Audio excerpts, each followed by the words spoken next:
at the altars of this god or that god, the wise men of antiquity were not fettered by religious prejudice, but recognized in those hosts of divinities the personified emanations and attributes of one supreme father. Accordingly, the Greeks went forth in search of wisdom, and their quest led them into the temples of every faith and doctrine of the world. Did the religion of the Greek philosopher limit him to Zeus, Rhea, Hermes, or the numerous other deities whose marble images sat in the magnificent temples rising on the brow of the Acropolis? Assuredly not. The Greek initiates were received into the mysteries of Egypt, Persia, Chaldea, Babylonia, Phoenicia, and India. Returning home again, they were not considered as heretics, false to their own gods, but as illumined and venerable sages almost worthy of worship. The Greeks esteemed the excellence of Brahmin thought, and likewise the Brahmins knew that the Chaldeans and Phoenicians were not unlearned in natural lore.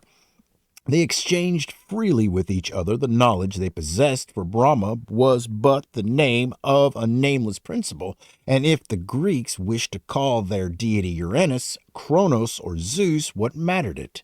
It was the principle, not the name, that was worshipped. It was the wisdom, not the terminology, that was worthy of study. So among the initiates of antiquity, there prevailed a great broadness and depth woefully lacking in the worldly wise men of today. In certain sanctified localities were erected temples, not to this cult or to that creed, but to the world mystery of religion, the one faith of mankind, the all-inclusive doctrine that some time again must be recognized as the dominant religious institution of the world. From the east, the west, the north, and the south came the learned of all nations seeking acceptance into these sacred houses, which stood as gateways between the mysteries of visible nature and the mysteries of the causal universe. The Great Pyramid was such a sacred edifice dedicated to the god Hermes, that personification of universal wisdom. To gain admission there, a man need not be of Egyptian blood, nor of any particular race or creed. There were but two requisites. He must be clean in heart, mind, and body, and he must desire wisdom with a desire stronger than that for life itself. So from every part of the ancient world, seekers after truth came to the house of the hidden places to learn of God and nature, and to discover that arcane doctrine which may be revealed only to those who have passed successfully the tests and ordeals constituting the initiation rituals of the mysteries. We have said that the Great Pyramid is the symbol of the world. It is also the symbol of material existence, for physical life is a series of incidents taking place in certain environments and largely influenced by the environments in which they occur. Thus it is evident that the various chambers and parts of the Great Pyramid signify esoterically the divisions and avenues of life. As the Cretan labyrinth contained within it the Minotaur or Bullman, whose name is the secret language of the mysteries, or Bullman, whose name in the secret language of the mysteries means the beast mind, or which devoured each year the quota of youths and maidens extracted by it as a tribute, so earthly life is a winding labyrinth of mystic passageways and chambers, within which dwell the minotauric beasts, temptation, sorrows, suffering, and death. Recall the story of Dante's descent into the Inferno, or the wanderings of Aeneas through the underworld under the guidance of the Cumaean Sibyl. Hades, the underworld of the Greeks and Egyptians, is not, as generally supposed, the sphere of the dead. In reality, Hades is the material physical world in which we live our material physical lives. Though we believe ourselves to be alive, we dwell in the underworld of the Greeks, for its tortuous subterranean passageways symbolize that span of earthly existence stretching from the cradle to the grave. According to the ancients, there are two gates, two mighty doors, one leading into the house of life and the other leading out. Man enters at the gate of Cancer, the ancient symbol of the world mother and the emblem of birth. After wandering his appointed span among the hollows and glooms of Hades, or the Inferno, he passes into heaven of the gods through the celestial gate of Capricorn, by the side of which stands Saturn, the Reaper, symbolic of time and age. Thus, the two gates of the underworld are respectively the womb which leads in and the tomb which leads out. In the underworld, Aeneas and Dante beheld the sorrows of the lost souls, the agony of the damned, and the curses of sin, lust, and degeneracy. According to the mysteries, these are the self-generated sufferings which man must endure because he permits himself to be controlled by his own lower nature. All this inferno is a dream and an illusion, like the Buddhist wheel to which man clings, although he would be free if his mind could but let go. Hades is therefore the sphere in which those creatures dwell who are under the domination of the senses. Their agony is the agony of hopeless desire, useless selfishness, and the sorrow which results from the vain struggle after a mirage. Hades is the dwelling place of those who have never discovered themselves, who have never realized reality, and who have never attained self-consciousness. For when man finds himself, he rolls away the stone of his sepulture and ascends from the realms of death. The word death is a misnomer as we generally use it. Those are not dead who have laid aside their mortal coil. They really are dead who do not know themselves. Death is ignorance, for those who are ignorant are buried in the cold stone coffin of their own limitations, knowing nothing, appreciating nothing, realizing nothing, achieving nothing. The mindless have never lived. Life is not merely animated existence. Life is thought. Life is achievement. Life is appreciation. Life is recognition. Life is realization. Life is aspiration. And most of all, life is understanding. To those who understand life, there can be no death. To those who do not understand the purpose of our sojourn here, there can be no life. The mysteries taught that there are two kinds of men, those who are awake and those who are asleep. So according to the mysteries, the ignorant lie sleeping, sleeping through all eternity, sleeping as worlds are made, sleeping as worlds perish again, sleeping as nations rise, sleeping as empires fall, surrounded by infinite opportunity and part of a plan based upon infinite growth. Those who are not initiated into the mystery of reality sleep in their narrow coffins of egotism, selfishness, and unawareness through all the eternities of time and being. Those who are awake live in a world of infinite light, infinite wisdom, infinite beauty, infinite opportunity, and infinite progress. To such, all things are good. To such, there is no death, and gradually they ascend that ladder of stars leading to the footstool of divinity itself. To these awakened ones, the universe is home, and the myriads of stars and heavenly bodies are kindred hosts of celestial beings. All the world is a laboratory of experimentation. Every stick and stone preaches a sermon, every living thing teaches a lesson. But to the sleeping ones, the world is a cold and dismal place. Every man is an enemy, every plant is poisonous or thorny, every beast snaps and howls, every stone is sharp, every problem is a disaster, always clouds obscure the face of the sun, and the heavenly lights are darkened. Life itself is a futile struggle against the inevitable, and the grave its closing episode. Immortality is not the perpetuation of the body. It is an innate realization of the perpetuity of spirit. Once man gains consciousness of self, he can never lose it. Once he has learned to live, he cannot die, though his form may change. Life is the realization of life, and death is the lack of that realization. Could Plato, initiate into the nothingness of death, ever die? What? Could Plato, initiated into the nothingness of death, ever die? Could Socrates ever cease to be, who knew that by drinking the hemlock he was but liberating himself from the bonds and limitations of a world which could not understand? He realized that the fleshy house was not his real self, but that he changed his bodies as he changed his garments. Having arrived at the realization of truth, he was immortal. But what is truth? Whence becomes the power which, when it is established in the soul of man, answers all things, solves all things, reveals all things, and supplies all things. What is that indescribable elixir which, when poured into the human soul, makes of the weakling a hero, of the poor man one of indescribable wealth, of the ignorant a divinely illumined sage, and of a man of God? We hear much of truth. It is a word on every man's tongue, but in few men's hearts. Can it be revealed by one to another? It is tangible, intellectual reality, or is it an indescribable recognition of the relationship between the individual self and the universal self? What is this mysterious doctrine which lifts a man from the ranks of the mediocre and carries him to the very footstool of divinity? What is it that makes the martyr die with a smile upon his lips and with blessings for his executioners? What is it that inspires the artist to paint pictures which illumine the world?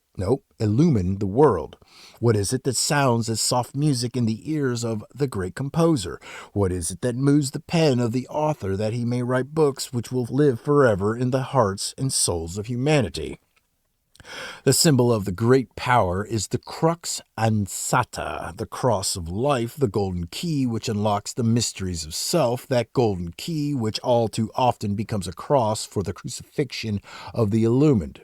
And yet those who have this golden key smile at death, laugh at torture, and, retiring into the sanctuary of themselves, are sufficient for all their needs. This great and mysterious power, this power of divinely revealed truth, is what man gained when he was accepted into the house of the hidden places. For it is said that the mysteries either found a good man or made one, and though he started upon the road a scoffer, he ended amazed and silenced. True religion is not a mass of idle memories, contentions, and debates. It is not a series of codes to be accepted in spite of better judgment. It is not an institution obeying the dictates of God by damning unbaptized infants and burying its elect in hallowed ground. These things are the chaff that shall be tossed to the winds. These are the false doctrines, meaningless and useless, serving only as hindrances in the search for truth. True religion is that institution established by antiquity for the purpose of so unfolding the heart and mind and hand of man that he may gradually grow into that divine realization which confers immortality. The real purpose of religion is to inspire into activity and objective existence that subjective power of understanding which lies latent in the hearts and souls of unillumined humanity. As the seekers after truth came from all parts of the ancient world, they beheld the mighty pyramid rising before them as a looming miracle in stone, a glorious house, man's supreme offering to the definitiveless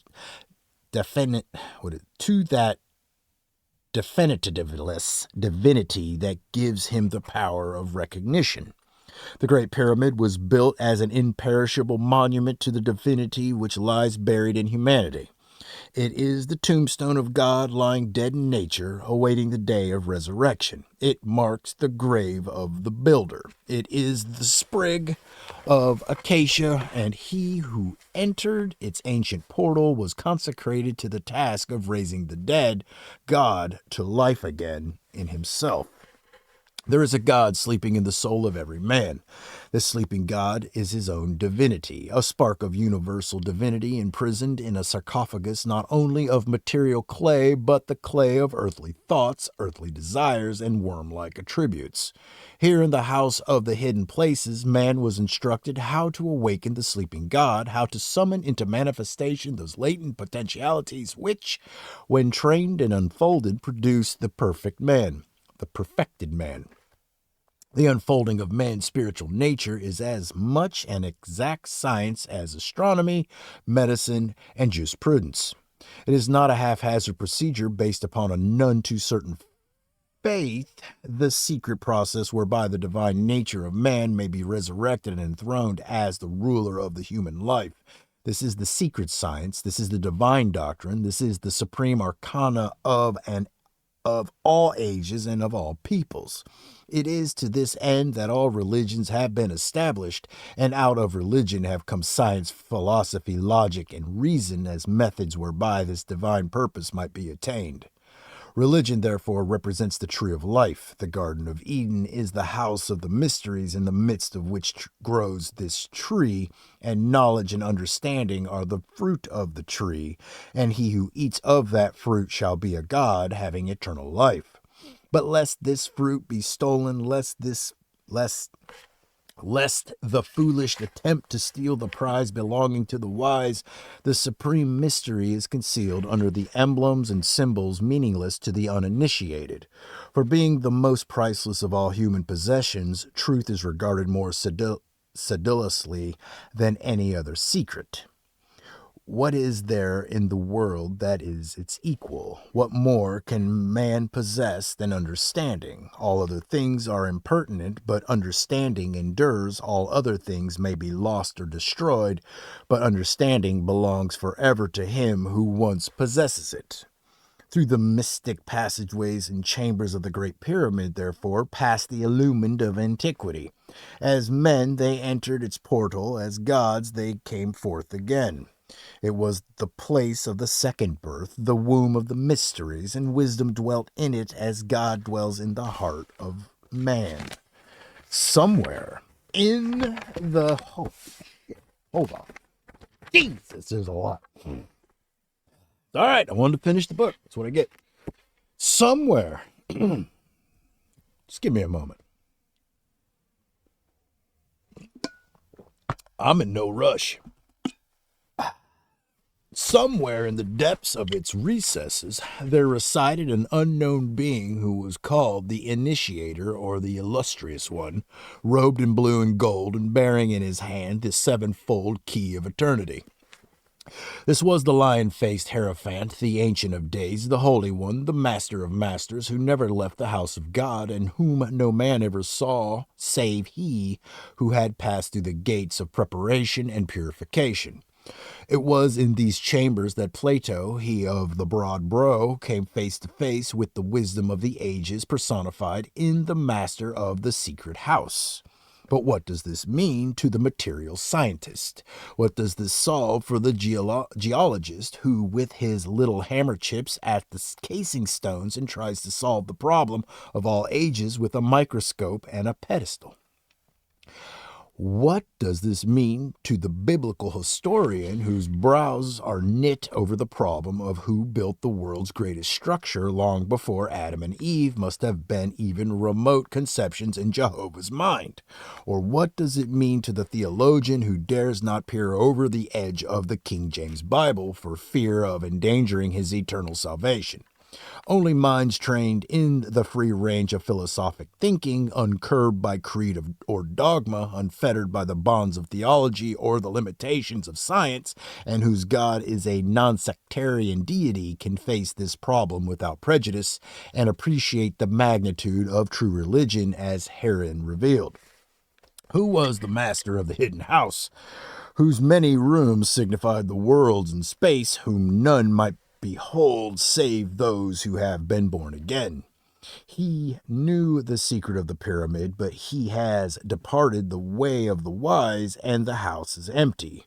The hymns of praise no longer echoed in muffled tones through the chambers. The neophyte no longer passes through the elements and wanders among the seven stars.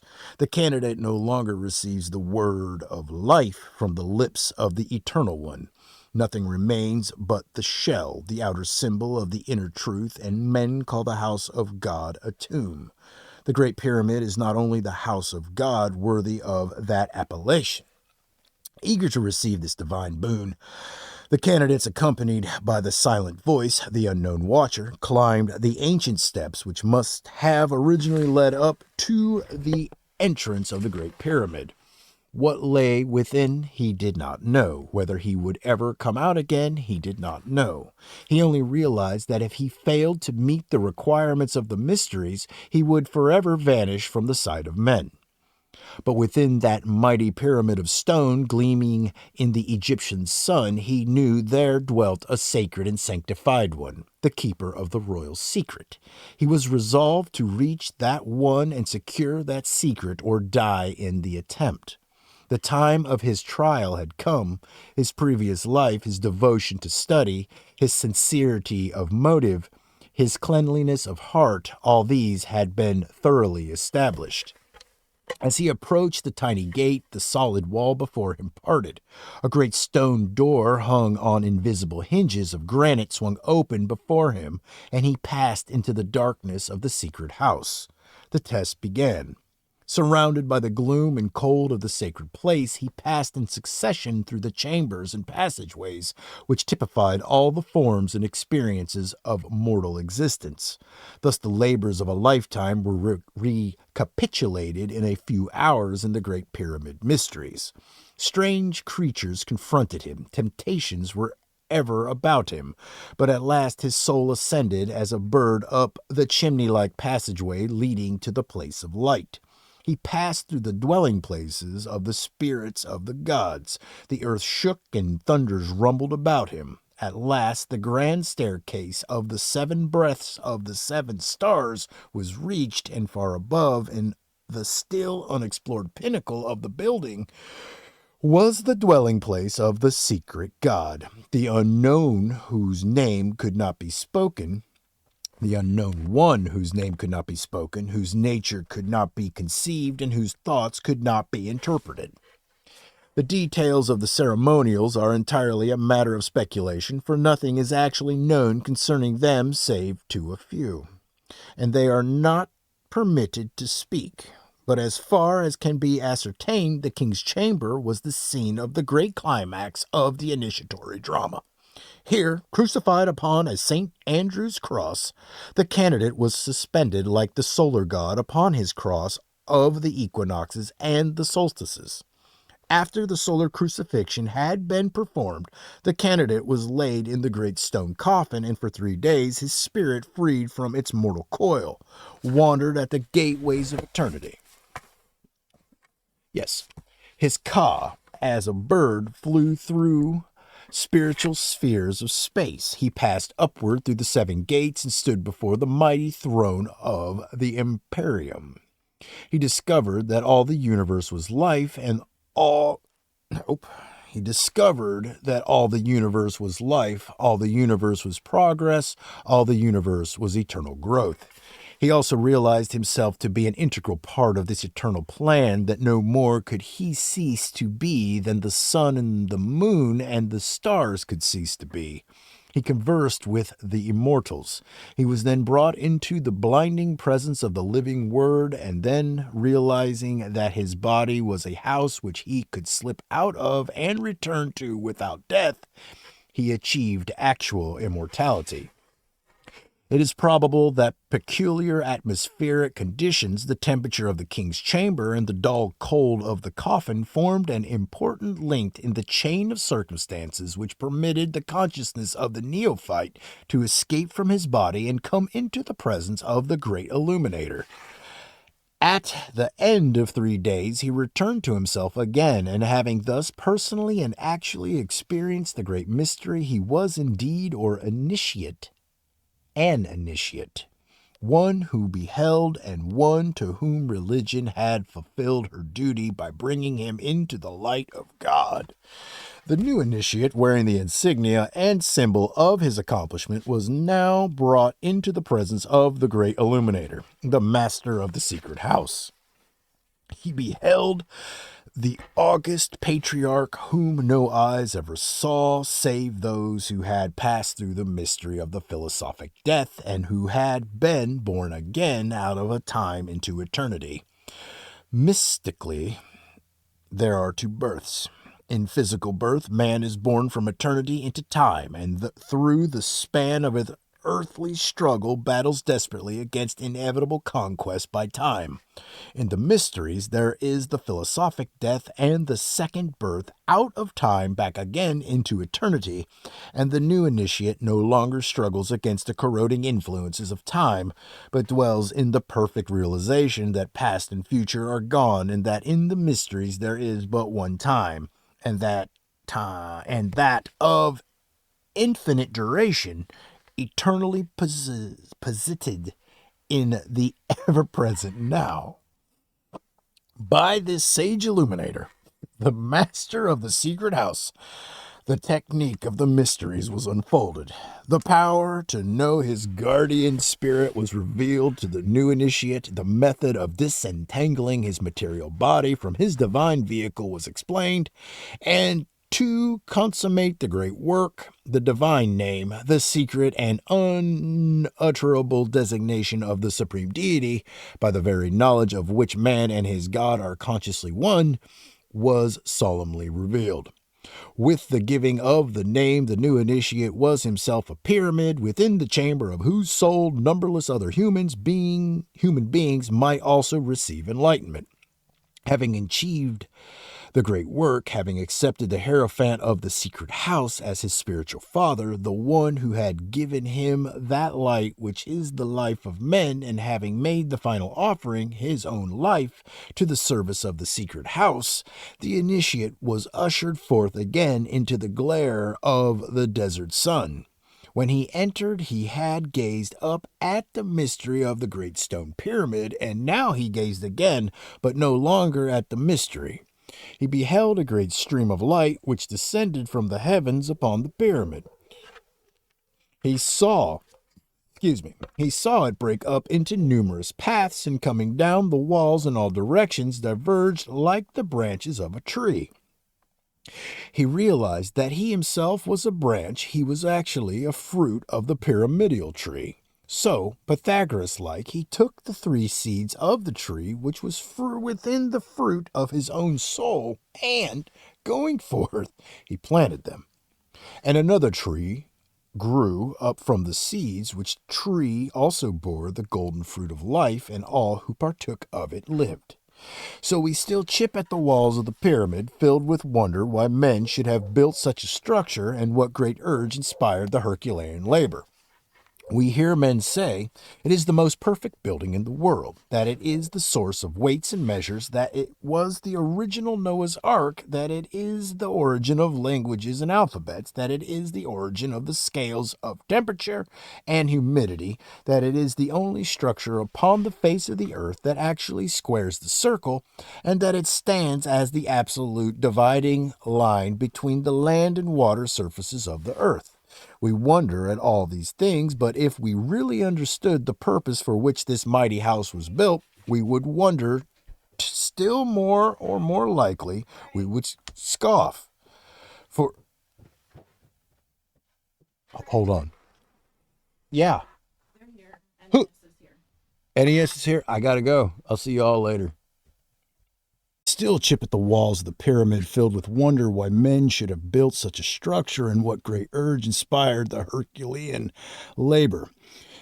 We hear men say it is the most perfect building in the world, that it is the source of weights and measures, that it was the original Noah's Ark, that it is the origin of language and alphabets, that it is the origin of the scales and temperature and humidity, that it is the only structure upon the face of the earth that actually squares the circle, and that it stands as the absolute dividing line between the land and water surfaces of the earth.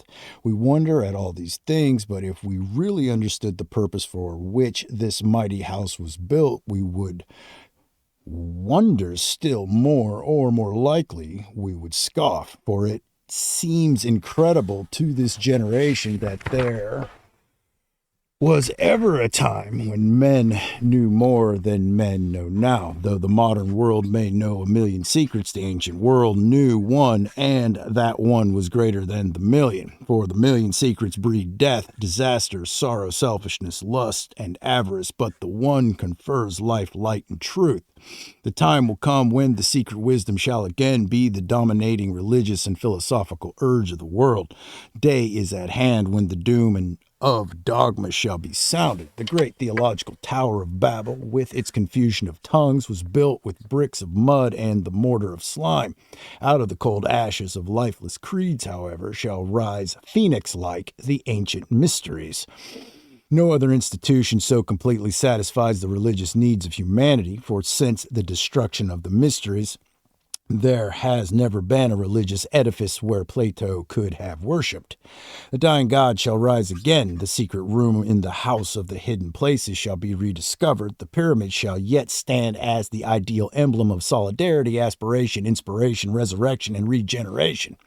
As the passing sands of time bury civilizations beneath their weight, the pyramid shall remain as the visible covenant between the eternal wisdom and the world. The time may yet come when the chants of the illumined shall be heard again in its ancient passageways as the master of the hidden house await in the silent place for the coming of the seeker after the spiritual truth which the modern world needs so badly and which it knows so little. In the ancient fragment accredited to Hermes, but by some supposed to have been written by Apelles, it is a remarkable prophecy concerning the future of Egypt. Hermes is the speaker and Asclepius the one addressed. The work from which this extract is taken is called the Asclepian Dialogue, which has never been completely translated into English. Are you ignorant, O Asclepius, that Egypt is the image of heaven, or, which is more true, a translation and descent of everything which is governed and exercised in heaven? And if it may be said our land is truly the temple of the whole world, period. Nevertheless, because it becomes wise men to foreknow all things, it is not lawful that you should be ignorant that the time will come when it may seem that the Egyptians have in vain, with a pious mind and sedulous religion, paid attention to divinity, and all their holy veneration shall become void and of no effect. For divinity shall return back to heaven. Egypt shall be forsaken, and the land which was the seat of divinity shall be destitute of religion and deprived of the presence of gods. For when strangers shall possess and fill this religion and land, there shall not only be a neglect of religion, but which is more miserable, there shall be laws enacted against religion, piety, and divine worship. They shall be prohibited, and punishments shall be inflicted, and their voluntaries. Then this most holy land, the seat of places consecrated to divinity, and the temples shall be full of sepulchres and dead bodies. O Egypt, Egypt, fables alone shall remain of thy religion, and these such as will be incredible to posterity, and words alone shall be left engraved in stones, narrating thy pious deeds. The Scythian also, or Indian, or some other similar nation shall inherit Egypt. For divinity shall return to heaven, and all its inhabitants shall die, and thus Egypt, bereft both of God and men, shall be deserted. I call on thee, O most holy river, and predict to thee future events. Wait a minute. I call on thee, O most holy river, and predict to thee future events. Thou shalt burst forth with a torrent of blood, full even to thy banks, and thy divine waters shall not only be polluted with blood, but the land shall be inundated with it, and the number of the dead shall exceed that of the living. He, likewise, who survives shall only by his language be known to be an Egyptian, but by his deeds he will appear to be a stranger. Why do you weep, O Asclepius? Egypt shall experience more ample and much more evils than these, though she was once holy and the greatest lover of the gods on the earth by the desert of her religion. And she who was alone by the reducer of sanctity and the mistress of piety will be an example of the greatest cruelty. Then also, through the wariness of men, the world will not appear to be an admirable or adorable thing. This whole good, a better than which as an object of perception there neither is, nor was, nor will be in danger and will be grievous to men. Hence this whole world will be despised and will not be beloved, though it is the immutable work of God, a glorious fabric that good compounded with multiform variety of images, a machine of the will of God, who in his work gave his suffrage without envy, that all things should be one. It is also a multiform collected heap capable of being venerated, praised, and loved by those that behold it. For darkness shall be preferred to light, and death shall be judged to be more useful than life. No one shall look up to heaven. The religious man shall be accounted insane. The irreligious shall be thought wise. The furious brave, and the worst of men shall be considered a good man. For the soul of all things about it by which it is either naturally immortal or conceives that it shall attain to immortality comfortably to what I have explained to you, shall not only be the subject of laughter, but shall be considered as vanity. Believe me, likewise, that a capable punishment shall be appointed for him who applies himself to the religion of intellect. New statutes and new laws shall be established, and nothing religious of which is worthy of heaven or celestial concerns shall be heard or believed by the mind. There will be a lamentable departure of the gods from men. Noxious angels will alone remain, who, being mingled with human nature, will violently impel the miserable men of that time to war, to rapine, to fraud, and to everything contrary to the nature of the soul. Then the earth shall be in a preternatural state. The sea shall not be sailed in, nor shall the heavens accord with the course of the stars, nor the course of the stars continue in the heavens. Every divine voice shall be dumb of a necessary silence. Dumb by a necessary silence. The fruit of the earth shall be corrupted, nor shall the earth be prolific, and the air itself shall languish with a sorrowful torpor. These events and such old age of the world as this shall take place, such irreligion, inordination, and unreasonableness of all good. When all these things shall happen, O Asclepius, then the Lord and Father, the God who is first in power, and the one governor of the world, looking into the manners and voluntary deeds of men, and by his will, which is the benignity of God, resisting vices and recalling the error arising from the corruption of all things, washing away likewise all malignity by a deluge, or consuming it by fire, or bringing it to an end by disease and pestilence dispersed in different places, will recall the world to its ancient form, in order that the world itself may appear to be adorable and admirable production, and God, the fabricator and restorer of so great a work, may be celebrated by all that shall then exist with frequent, solemn praises and benedictions. That's it.